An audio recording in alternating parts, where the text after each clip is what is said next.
दोस्तों यह है इटली का फेमस चैम्पर पोर्चर कम्युनिटी स्कूल, जहां से लाखों इटालियन बच्चों ने पढ़ाई की है। लेकिन आज यह स्कूल बंद हो चुका है और असल में यह आखिर बंद क्यों हुआ, इसके पीछे का रीजन जानकर आप भी हैरान रह जाओगे। यह स्कूल साल 2023 में बंद करना पड़ा क्योंकि स्कूल में पढ़ने के लिए बच्चे ही नहीं थे। इसके अलावा यह मंचर इटली के एक गाँव का है जहाँ कभी हजारों लोग रहा करते थे, लेकिन आज यह गांव किसी वीरान पड़ा है। इटली का यह अकेला कोई ऐसा गांव नहीं है जहां लोग बच्चे नहीं, बल्कि आज की तारीख में इटली का यह एक अकेला कोई ऐसा गांव नहीं है जहां लोग नहीं बचे, बल्कि आज के तारीख में इटली में ऐसे 6000 से ज्यादा गांव हैं जो पूरी तरह से वीरान पड़े हैं। वहां रहने के लिए कोई भी इंसान मौजूद नहीं है। अक्टूबर 2023 के एक सर्वे में एक हैरान कर देने वाला आंकड़ा दुनिया के सामने आया। दरअसल अक्टूबर में इटली के एक न्यूज एजेंसी ने आर्टिकल लिखा कि वहां पर पिछले 3 महीने में एक भी बच्चा पैदा नहीं हुआ। इस बात ने पूरी दुनिया को हैरान कर दिया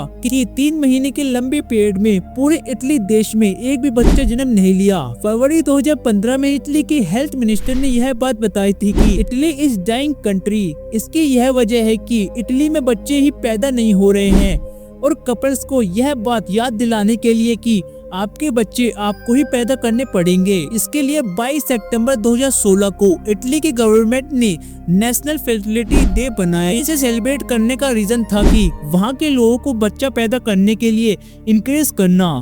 उस दिन गवर्नमेंट ने उन्हें खास तरह से पोस्टर से याद दिलाने की कोशिश की कि आपके बच्चे आपको ही पैदा करने पड़ेंगे। बता दें कि इटली की फर्टिलिटी रेट पिछले 50 साल का सबसे लोएस्ट रेट है। आज से 100 साल पहले इटली का बर्थ रेट 5.2% था और साल 1970 तक इटली का बर्थ रेट 2 से ऊपर रहा। बेसिकली दोस्तों, इटली की आबादी खत्म होने के 3 मेजर रीजन हैं। अगर हम इटली के इतिहास में जाएं तो आज से 155 साल पहले इटली का एक एग्रीकल्चर कंट्री था, यानी कि वहाँ की जीविका खेती किसानी से चलती थी, जिसके चलते वहाँ के लोग ज्यादा बच्चे पैदा करते थे क्योंकि फैमिली में ज्यादा लोग रहेंगे तो खेती किसानी और बाकी के काम अच्छे से कर पाएंगे और घर को चलाने में भी आसानी रहेगी। लेकिन उसके बाद इटली के डेवलपमेंट के लिए वहाँ पर औद्योगिकरण यानी कि सैलरी सिस्टम आया, तो उसके बाद वहाँ पर लोगों ने बच्चा पैदा करना कम कर दिए क्योंकि खेती किसानी में जितना पैसा 7 लोग मिलकर कमा रहे थे, सैलरी सिस्टम आने के बाद अब उतना ही पैसा 2 लोग कमा लेते हैं। इसके अलावा जब साल 1950 के दशक में वर्ल्ड वॉर 2 हुआ तो वहाँ की आबादी में कमी आई और जब वॉर के बाद इटली की पॉपुलेशन की रिकवरी हुई तो उन्होंने सोशल वेलफेयर सिस्टम इंट्रोड्यूस करवाया। बता दें कि इस सिस्टम में कुछ वेल्स रूल्स थे, जिससे कि सिस्टम के आने के बाद बच्चे के पेरेंट्स ही नहीं बल्कि गवर्नमेंट की रिस्पॉन्सिबिलिटी थी। एजुकेशन से लेकर हेल्थ तक सब कुछ गवर्नमेंट ही देखती थी, इसलिए अब उनके पास ज्यादा बच्चे पैदा करने का कोई रीजन नहीं बचा था। इसलिए साल 1950 के बाद इटली में लगातार बर्थ रेट गिरता गया और आज कंडीशन यह है कि वहाँ पर बच्चे ही नहीं हैं। अब वहाँ का बर्थ रेट गिरने का जो सबसे मेन रीजन है वो है ब्लैक रेजिग्नेशन।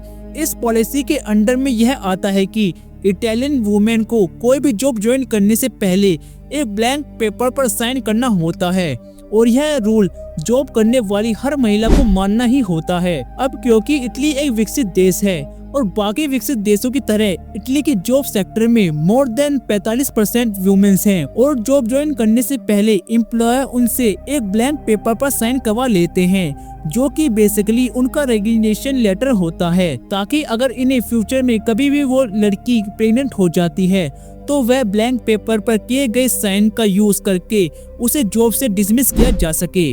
अब दोस्तों, जैसा कि हम सभी को पता है कि आज के समय में लड़कियां लड़कों से कम नहीं रही हैं और इसी के चलते वह भी लड़कों की तरह फाइनेंशियली इंडिपेंडेंट होना चाहती हैं और इसलिए तो एक डेवलप्ड नेशनल देश है जो वहाँ की लड़कियां बनाई कैसे पीछे रह सकती हैं। यही कारण है कि जो लड़कियां जॉब करना चाहती हैं उन्हें हमेशा अपने फ्यूचर को लेकर एक डर बना रहता है कि अगर उनकी गलती की वजह से बॉय मिस्टेक या प्री प्लान वो प्रेग्नेंट हो जाती है तो उनकी जॉब से उनको निकाल दिया जाएगा और इसलिए ही समय के साथ साथ वहाँ की लड़कियों में माँ बनने की क्षमता कम होती चली गई और आज यहाँ यह हाल है कि वहाँ की लड़कियाँ अपनी जवानी के दिनों में बिना शादी किए एंजॉय करना चाहती हैं और रीजन तो आप जान ही गए होंगे। अब अगला रीजन की आखिरी इंटीरियल मूवमेंट बच्चा पैदा क्यों नहीं करना चाहती है वो चाइल्ड बर्थ नेशनलिटी का ना होना अब बेसिकली क्या होता है क्या है, पहले ये समझ लेते हैं। मान लीजिए कि आप जॉब करने के लिए अमेरिका गए, वहाँ पर आपके बेबी होता है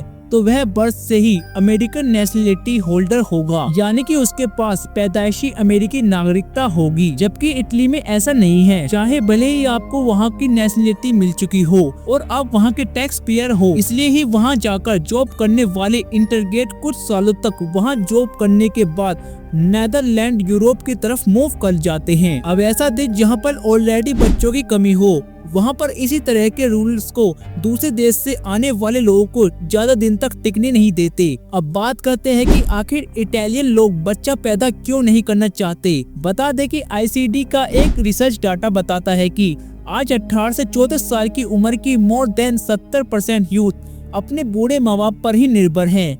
वैसे यह इंडिया में भी बड़ी ही आम बात है कि बच्चे बड़े होने के बाद भी अपने पेरेंट्स के साथ ही रहते हैं, लेकिन वेस्टर्न कंट्रीज में ऐसा होना सच में काफी अनयूजुअल है। वहाँ के कल्चर के हिसाब से बच्चे पढ़ाई लिखाई के बाद 18 से 20 साल की उम्र के होते होते अपने पेरेंट्स से अलग हो जाते हैं। लेकिन यूएन की रिपोर्ट के अनुसार इटली में 25 से लेकर 35 साल तक के बच्चे अपने पेरेंट्स के साथ ही रहते हैं और उन पर ही फाइनेंशियली निर्भर रहते हैं, क्योंकि इटली में जो भी नहीं है और जो जॉब्स हैं उनकी सैलरी सर्टिफाइड नहीं है। CNN के एक डाटा के अकॉर्डिंग इटली के पर पर्सन की एवरेज इनकम 2475 यूरोज है और एक घर का रेट 12.12 पर मीटर है। अब ऐसे में अगर कोई मिनिमम 100 मीटर स्क्वायर का घर लेना चाहेगा तो इस एक घर का आधा रेट उसकी सैलरी का लगभग आधा ही होगा। अब ये सब आखिर वहाँ क्यों हो रहा है, तो आपको बता दें कि ऐसा वहाँ पर चलने वाली रिलेशन यानी कि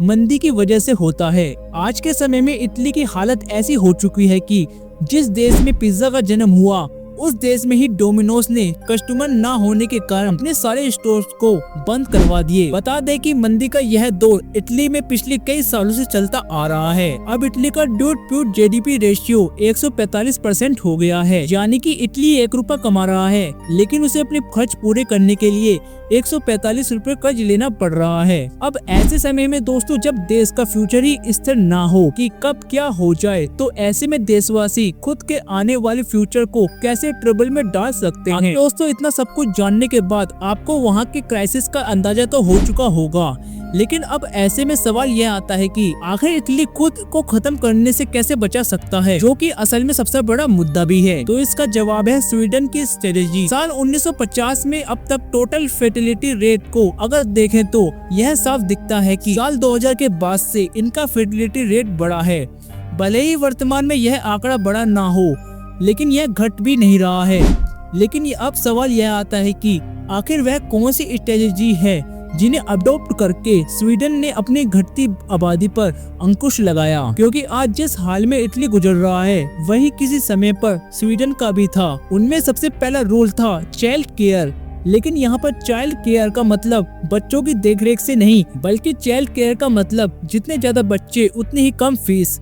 स्वीडन के पेरेंट्स को यह अधिकार था कि वह अपने 1 से 6 साल तक के बच्चों की प्री स्कूल में रख सकते हैं। प्री स्कूल में बच्चों को डालने का बर्डन उनके पेरेंट्स ना झेलें, इसलिए वहाँ के प्राइवेट और गवर्नमेंट दोनों ही तरह के प्री स्कूल की फीस बराबर होती है। वहाँ ऐसा नहीं है कि सरकारी स्कूल का मतलब कम फीस और प्राइवेट स्कूल का मतलब ज्यादा फीस। वहाँ पर फीस स्ट्रक्चर भी इस वर्ग के इंसान के लिए पॉकेट फ्रेंडली होता है। वहाँ पर पहले बच्चे के लिए हाईएस्ट फीस देनी होती है, जबकि सेकंड और थर्ड बच्चे के लिए और भी कम फीस देनी होती है, और अगर 3 से ज्यादा बच्चे हो तो फीस पूरी तरह से माफ हो जाती है, यानी कि वह बच्चा फ्री में पढ़ सकता है। इसके अलावा वहाँ पर एक नया बिल इंट्रोड्यूस किया गया है जिसके अनुसार पेरेंट्स की इनकम से 3% से ज्यादा फीस नहीं ली जा सकती, चाहे फिर वह प्राइवेट स्कूल में हो या फिर सरकारी स्कूल में। इसके अलावा वहाँ पर एक पॉलिसी है जिसका नाम है पेरेंटल लीव पॉलिसी।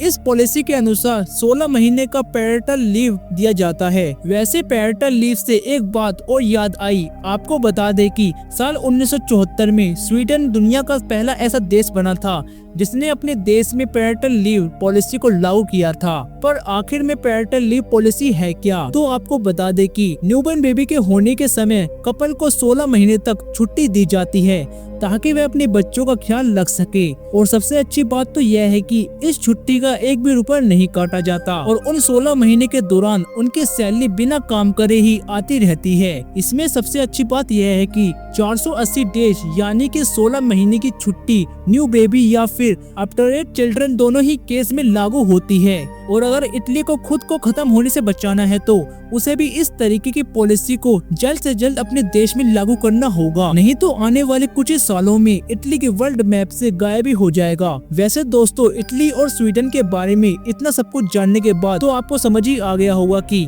भारत और चीन में ऐसा कभी भी नहीं हो सकता। वैसे इटली और स्वीडन देश के बारे में आपकी क्या राय है, नीचे हमें कमेंट में जरूर बताएं।